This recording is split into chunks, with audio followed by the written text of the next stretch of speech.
And I believe it is 14-2 versus 14-2. It all comes down to this. The winner gets to play 2 games, goes to the Super Bowl, and they're at home. The loser has to play 3 games, likely all on the road, in order to get to the Super Bowl. You're 1 game away from the NFC Championship if you win. This is pivotal, as big as it gets in the sports. Sports television created, James, for this conversation here. So who wins on Sunday, Vikings or Lions?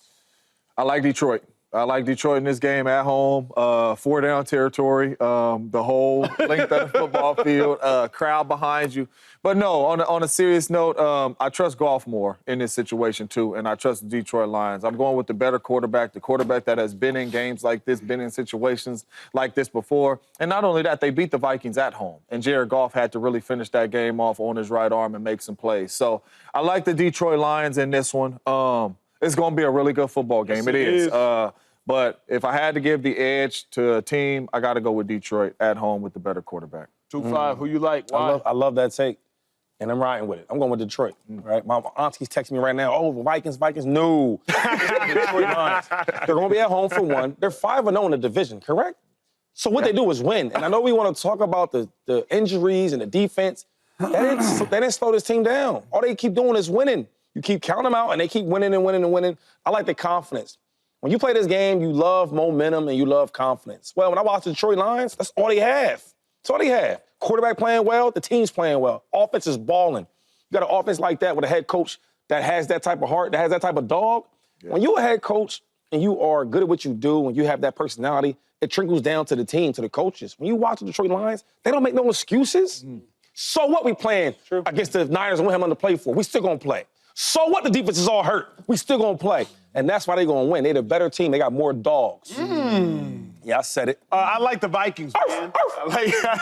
Bigger dog. That sounds like a baby dog. What we doing? That's better right there. For me, it's got to be the Vikings. The Vikings, they make quarterbacks play bad, and the Lions allow quarterbacks to play good. And to me, that's the pivotal difference in the matchup. If you think about what the Vikings do to opposing quarterbacks, when you play the Vikings on the year, 23 touchdowns, 22 interceptions, you see the touchdown to interception ratio. The league average is 2-1. But when you play the Vikings, it's just 1-1. But then interception percentage. You see the Vikings significantly higher. When you play the Vikings make quarterbacks play bad. But then look at the Lions over the last 5 weeks with all the injuries mounting up. The Lions allow quarterbacks to play good. 11 touchdowns to just 2 interceptions. Come on now. When you play the Detroit Lions defense, Josh Allen had 6 touchdowns, remember, against the Lions. Brock Purdy had a season high as it pertains to passing yardage against the Lions. They allow quarterbacks to play good. Vikings, they make quarterbacks play bad. Yes, Brock Purdy did, in fact, throw those 2 interceptions. Shout-outs to the season Kirby Joseph is having. Ask you one question. I know it's a tight block. Kirby's balling. So all them stats you said, and those some great stats, right? Good job putting them together. But they only lost 2 games, though. So what do you have to say about that? The Vikings are a better team than most of the teams. But you were saying that, like, the Lions defense, like, when they play certain quarterbacks, they make them look good, right? Oh, got it. They make them look good, right? Yep. But how good are they looking? Because they losing. I think the Lions just have gotten worse defensively, progressively. Now, like you said, the Lions' offense is good enough. Against the Niners, the Lions' offense, they overcame. But the Niners' defense and the Vikings' defense, to me, drastically different. That's true. But the Lions are offensively, they are really good. You got to stop them, though. Just get a takeaway. That's it. Get a takeaway. Last time he played, get it back to Jared Sam Goff. Darnold played, he had like 250 yards. He had a touchdown. And he had a pick. But Sam looks good, Chase, lately. He had a touchdown, and he had a pick. He did. And guess what happened, Chase? What? They lost. Oh, they did? Hey, you know what I got? I got the Vikings. You know I had to be the receiver. Hey, that's really good stuff. But you know what else I like better? Because, Shady, you brought up a good point about coaching. I saw this online yesterday. Chase, I think even you shared this about coaching. Kevin O'Connell's coaching. There's one clip to me that really is why Sam Darnold, I think, has taken a step up, and I'd be remiss. The reason I like that, just as somebody who's had to wear the green dot, sometimes coaches can overtalk. Green dot, that means you have the mic in your helmet. The coach relays information to you. You relay the information to your team. Coaches can overtalk, number one. No doubt. And number 2, players are a reflection of the coach. So when we're sitting here wondering and asking ourselves, like, how is Sam Darnold playing well, if nothing else, just this year? Because to Shady's point, all the years before, he hasn't been good. So I'm focused on this year. When I see what KLC, and I was able to spend some time off the field with Kevin O'Connell, seeing why Sam Darnold's playing well, I was like, oh, that's why. You got a coach who, in the middle of crunch time, is just reaffirming him, like, hey, telling everybody what else to do. That's why the Vikings are 14-2. You like that. So when you see that, right, because I like to see that, Do you think he trusts his quarterback? 1,000%. No doubt. 1,000%. And I would say, seeing that, what stands out to me, and I retweeted this earlier because I thought it was fascinating, the belief in his quarterback, the trust that he has in the quarterback, because he said, you know what, I'm just going to sign Sam Darnold from Shanahan, and I'm going to give him the keys to the kingdom, is what Andy Reid used to say. I'm going to trust him to do it. And he's been aggressive with the play calling. Coaching, fit matters, belief in your quarterback matters, and he's showing it right now. I was asked a question to say this. So while I asked you that's because I think he's always trying to make sure that, like, I'm showing you belief. I trust you. I'm trying to gain confidence in you. You need that. Because there's certain players, Andy Reid's not talking like that to Patrick Mahomes. Hey, Yeah. game winning line. Hey, go out there, do your thing. Josh Allen, hey, baby, hey, let's go. Yeah. Right? When I was with my coaches, they ain't about to give me no pep talk in the middle of the game. Yeah. Because they already know how it's going to go. They already know how I'm thinking. They already know how I'm going to deliver it. They already know how Joe Burrow, even though they losing, they know how Joe Burrow going to deliver it. Lamar and you think Harbaugh having a whole session? Not John, But it's different. Yeah. It's different with you. But what I'm saying is, right, and there's no shade, but because you talked about belief and all that. And I think he's really just saying, hey, look, man, I'm just trying to give you all the confidence in the world. Yes. You ever have you have children. Yeah. You have children where maybe this son or daughter is super confident. Yeah. Like, I know they're going to be on time and do everything right. And this other one, needs a little bit more confidence, needs a little bit more to push him a little bit, and now he got it. So when I see that, I see Kevin Collins doing, okay, let me just keep giving him all this love because any given moment. This would be a good conversation. You know what I'm saying? Any given moment, we can go back, compare it to them other dudes, like Jeff Goff or Jared Goff. Come on. Yo, do your thing, dog. Losses in a single season in Jets franchise history with another loss. This is a Jets franchise that had bad quarterback play from Sam Darnold, bad quarterback play from Geno Smith, bad quarterback play from Zach Wilson, and Aaron Rodgers could be the worst of those quarterbacks. Remember, quarterbacks were seeing ghosts in that Jets uniform, but Rodgers, having not seen ghosts, could see more losses than any of those quarterbacks. So, James, coming off of that, it's best to go to you. Is it?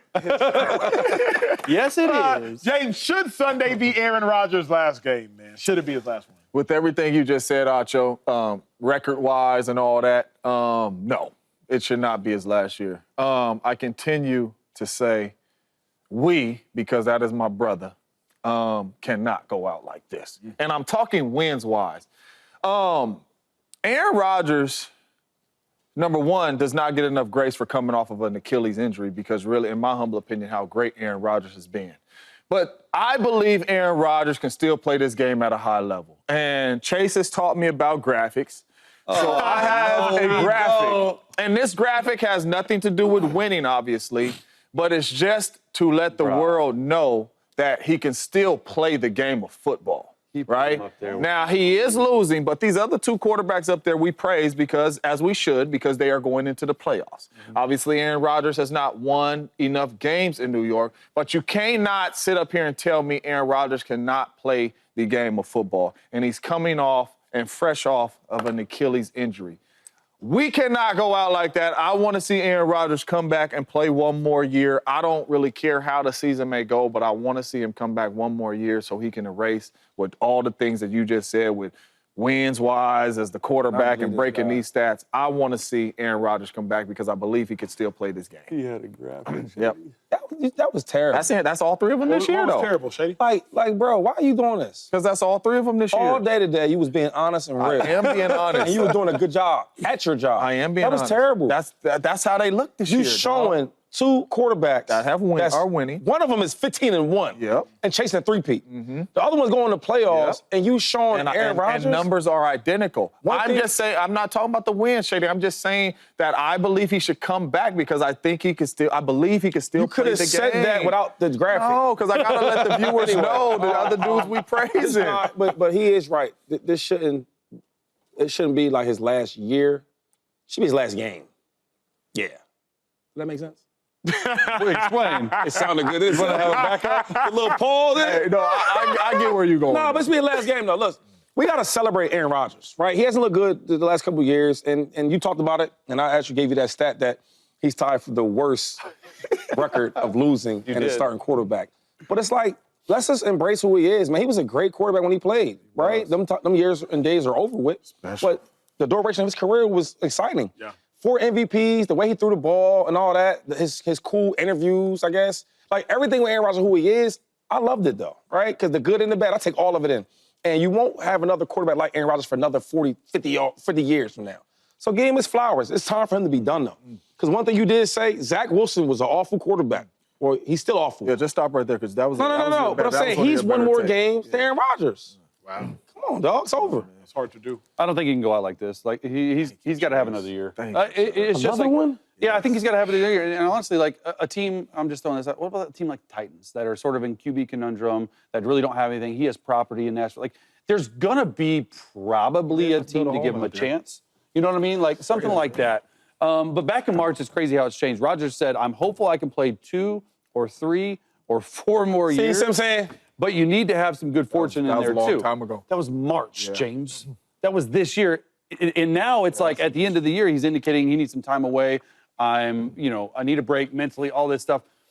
I get it. Take your break mentally. Go do your retreats or your darknesses or whatever you're going to do. Come back. I got a dark basement. He don't got to get no cake. I got a dark basement.